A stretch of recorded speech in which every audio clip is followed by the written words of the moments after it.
National security council और हमारे foreign minister का दौरा और ये सब कुछ, ये एक मजाक लग रहा है, बिल्कुल ब्लंडर। वो आपने अफगानिस्तान का जश्न मनाया, झंडे आपने इस्लामाबाद में लगा दिए तालिबान के, अब वो आपकी बाड़े उठाड़ के फेंक गए। तो ये एक मजाक है। पॉलिसियां उन कौमों की होती है, उन ममालिक की होती है जो इंडिपेंडेंट हो, जिनकी कोई फॉरेन पॉलिसी मौजूद हो, जहां पे लोग खुशहाल हो, पब्लिक के पास खाने को कुछ नहीं है। मैं खैर बचपन से तो सुन रहा हूँ कि पाकिस्तान बड़े नाजुक दौर से गुजर रहा है। पाकिस्तान तो मेरे ख्याल 74 साल ही नाजुक दौर में रहा है। फॉरेन पॉलिसी आपकी जब तब वाजे करते हैं जब आपको दो चीजें हासिल हो, आपको वोट ऑफ कॉन्फिडेंस हासिल हो, आपको पॉपुलर जनरल मैसेज की सपोर्ट हासिल हो मुल्क के अंदर, और दूसरा इकोनॉमिकली आप स्ट्रॉन्ग हो। गाइस, मेरे चैनल को सब्सक्राइब कर लो प्लीज। सिक्योरिटी काउंसिल और हमारे फॉरेन मिनिस्टर का दौरा और ये सब कुछ, ये एक मजाक लग रहा है, बिल्कुल ब्लंडर। वो पूछे किस तरीके से, दो चीजें, मैं दो स्टेटमेंट्स आपके नेशनल सिक्योरिटी एडवाइजर की और आपके प्राइम मिनिस्टर की जब दो चीजें कहूंगा तो ये सारी उसमें जीरो हो जाती है। वो किस तरीके से कि मोईद यूसुफ साहब ने आज से 2 हफ्ते पहले स्टेटमेंट दी है कि जब आप बाहर से पैसे, हमारी इंडिपेंडेंट पॉलिसी नहीं हो सकती क्योंकि हम पैसे ले रहे हैं बाहर से, IMF से या जहां कहीं से भी लेते हैं, और आपकी पॉलिसी कभी भी इंडिपेंडेंट नहीं हो सकती क्योंकि आप ऑलवेज बाहर के पैसों से मकरूज रहते हैं।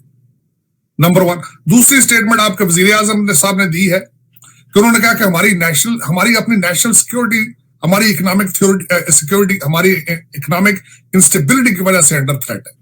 जब ये दो चीजें आपने बयान कर दी हैं, उसके बाद आपकी नेशनल सिक्योरिटी काउंसिल का तो को नहीं बनता।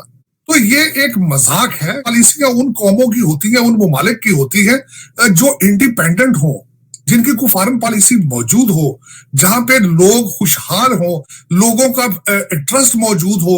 जो गवर्नमेंट, इस्लामाबाद में अगर लोग बैठे हैं, मैं तो इस्लामाबाद को कैपिटल नहीं मानता, आपका लंदन कैपिटल है, लेकिन इस्लामाबाद में बैठे हुए लोगों को कौम का वोट ऑफ कॉन्फिडेंस हासिल हो, उन लोगों की पॉलिसियां होती है। अगर आपकी पॉलिसी, आपका वजीर आजम साहब हथियार डाल चुके हैं कि हमारी everything is in jeopardy due to the national crisis, और मोईद यूसुफ साहब आप हफ्ता पहले कह चुके हो कि हम अमेरिका की तरफ ही देख रहे हैं, वो देखते रहेंगे, तो अब कौन सी पॉलिसियां बना के दे रहे हैं लोग। उन्होंने एक पुलिस वाले से कहा, भी हाँ भी तुम चोरी लेते हो, तुम्हें शर्म नहीं आती? उसने कहा सारे पाकिस्तान चोरी, सारा पाकिस्तान रिश्वत ले रहा है, उनको नहीं आ रही तो मैं क्यों करूं।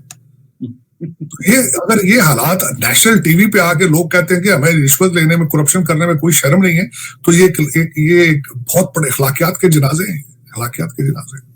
आपको याद होगा आज से कुछ महीने पहले इन्होंने एक दफा कहा था कि we are starting trade with India, और उसके बाद फौरन बहाना इन्होंने किया कि कैबिनेट से अप्रूव नहीं हुआ, फिर इन्होंने उस स्टेप से वापस हटे।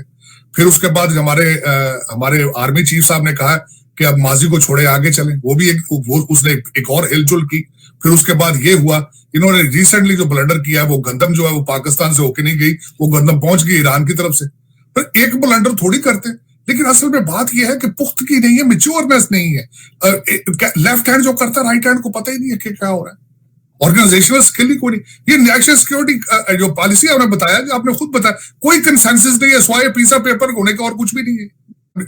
अब मैं बल्कि आपको 3 साल की फॉरेन पॉलिसी बताता हूँ। खान साहब आए यूनाइटेड नेशंस में, स्पीच करके गए, उन्होंने जाते ही वापस कहा जी कि मैं बन गया हूँ, मैंने मैच जीत के आया हूँ, टेस्ट मैच। और जाते ही उन्होंने, मेरा मकसद ट्रंप होता रहा। फिर उसके बाद फिर उन्होंने कहा जी कि हम इस्लामोफोबिया का नारा मारा। इन्होंने कहा जी हम टर्की मलेशिया के साथ मिलकर टीवी बनाएंगे। सऊदी अरेबिया ने फौरन आपसे पैसे मांगे, आपने चाइना से पैसे लेके वापस कर दिए। फिर उसके बाद आपने मोईद यूसुफ साहब को इंडिया नहीं भेजा, आपने कहा नहीं, बल्कि फौरन बाद आपने जो ट्रेड की बात हुई थी, उसके बाद ये बात हुई, फिर आपने उससे यू टर्न लिया। फिर आपका एक्सपोज किया जब वेंडी शर्मन आई, उससे पहले CNN का आर्टिकल था कि वो अमेरिकन आपकी एयर स्पेस मुसलसल यूज कर रहे हैं। मेरा मतलब आपका कोई उस पे कोई रिएक्शन नहीं आपका है। फिर वेंडी शर्मन आई, वो आपको धमकियां देके गई।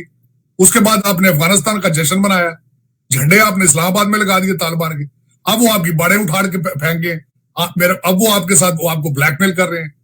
अब बल्कि नेशनल सिक्योरिटी के हवाले से, पॉलिसी के हवाले से देखें, और इन्होंने मजाक क्या किया उस स्पीच में अपने मोईद यूसुफ साहब ने। उन्होंने कहा जी बड़े बड़े ममालिक नेशनल सिक्योरिटी को अपनी जो है ना, वो लोगों को नहीं बताते, हम अवाम को कहते बता रहे हैं, अवाम को बता रहे हैं नेशनल सिक्योरिटी पॉलिसी क्या है। आप मुझे ये बताएं, TLP के साथ जो मुआहदा किया वो तो अभी आपने पब्लिक नहीं किया। आप क्या पब्लिक कर रहे हैं अभी? और पब्लिक आपको सुनना चाहती है, आपके उस डॉक्यूमेंट को देखना चाहती है, पब्लिक के पास खाने को कुछ नहीं है। फॉरेन पॉलिसी आपकी जब तब वाजे करते हैं जब आपको दो चीजें हासिल हो, आपको वोट ऑफ कॉन्फिडेंस हासिल हो, आपको पॉपुलर जनरल मैसेज की सपोर्ट हासिल हो मुल्क के अंदर, और दूसरा इकोनॉमिकली आप स्ट्रांग हो, तब आप बाहर सोचते हैं। जब घर के अंदर खाने को कुछ ना हो तो आप पड़ोसी के बारे में, गली के बारे में फैसले नहीं करते, आप क्योंकि सलाहियत नहीं होती। अगर आप गली में खड़े भी होंगे जाके तो लोग आपकी बात को सुनेंगे नहीं, क्योंकि एक तो आप पॉपुलर वोट हासिल नहीं होता घर के अंदर, और दूसरा ये होता है कि उनको पता होता है कि आप फाइनेंशियली कमजोर हैं। अगर आप उनसे मरासम बनाना भी चाहे तो वो क्यों बढ़ाएंगे आपके साथ, क्योंकि आपका हर वक्त आप उनके पास कुछ ना कुछ मांगने के लिए खड़े होते हैं।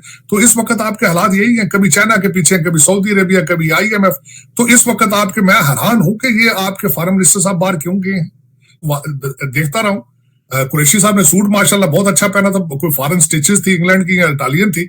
वो रियासत मदीना के फॉरेन मिनिस्टर नहीं लग रहे थे।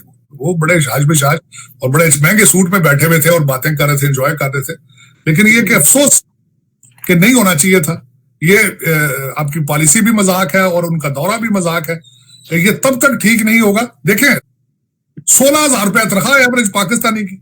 आप बजट देखें, आपने जो बजट पे बजट फेंकते हैं, आप हर हफ्ते चेंज कर रहे हैं। मिनी बजट तो हर हफ्ते जब पेट्रोल की प्राइस बढ़ती है, बिजली की प्राइस बढ़ती है, आपका बजट तो डिसबैलेंस हो जाता है। तो आप ये क्या किस किस्म लोगों के क्यों टाइम जाया करते हैं, गवर्नमेंट का पैसा क्यों तबाह कर रहे हैं। मैं देख रहा था कि वो नेशनल सिक्योरिटी पॉलिसी जब इन्होंने अनाउंस की, कुछ सामने 2,000 बंदा बैठा हुआ था, तो क्यों उनको बिठा के सारे गवर्नमेंट का टाइम जाया कर रहे हैं। तो गाड़ियों के पेट्रोल सरकारी अफसर आ रहे हैं वहां पे, उस पॉलिसी 55 पेपर कहते हैं, पेपर 55 वो उसके डॉक्यूमेंट, वो खुदा दा नहा लो यार। आपके MNA, आपके MPA चीख के कह रहे हैं यार हमारे हलकों में हालात खराब हैं, हमारे हलकों में हालात खराब हैं, खुदा का नाम है कुछ करो। लेकिन ये वो कहते नहीं जी अभी सस्ता तरीन मुल्क है, अभी तक कुछ नहीं है, हम बिल्कुल ठीक ठाक है। इकानमी कहते जहाज पे चढ़ गई है और हम इधर जा रहे हैं, हम उधर जा रहे हैं। मेरा बातें सुनो तो मैं हैरान तरीन, अभी भी मैं खान साहब की बातें सुनता हूं तो मैं कहता हूं किस तरीके से ये रियलिटी से दूर है।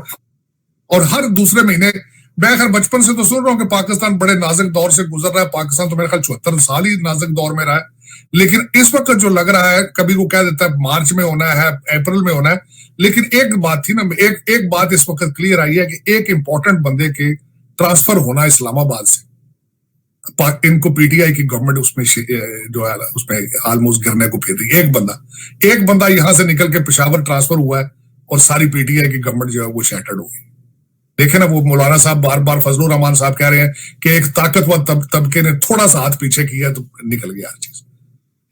इस पे 2 इशारे जाते हैं। इसका मतलब ये है कि जो 2018 का इलेक्शन था वो भी ठीक नहीं था, एक। और दूसरा इशारा ये जाता है कि आगे वही अदारा अगर थोड़ा सा न्यूट्रल हुआ तो फिर क्लीन स्वीप होने वाली है पूरे पंजाब में भी और दूसरे मुल्कों में। तो ये तो आपके एक पॉलिटिकल इंस्टीट्यूशन के ऊपर एक बड़ा शाक है कि सिर्फ एक अदारा है, वही आपके सारे डिसीजन कराता है। ये बहुत बड़ा क्वेश्चन मार्क है। नूर आलम साहब ने कह दिया ना, सोल्यूशन उन्होंने बताया पूरी असेंबली के सामने। उन्होंने कहा इन बंदों को ECL में डालो, आप ठीक हो जाओगे। देखिए उन्होंने हल तो बताया जी, और मैं बार ये कह रहा हूं कि हल मौजूद है, हल करना चाहे तो, लेकिन विल नहीं है उसमें, क्योंकि सारे इस हमाम में नंगे हैं, सारे करप्शन के अलायंस में सब इकट्ठे हैं।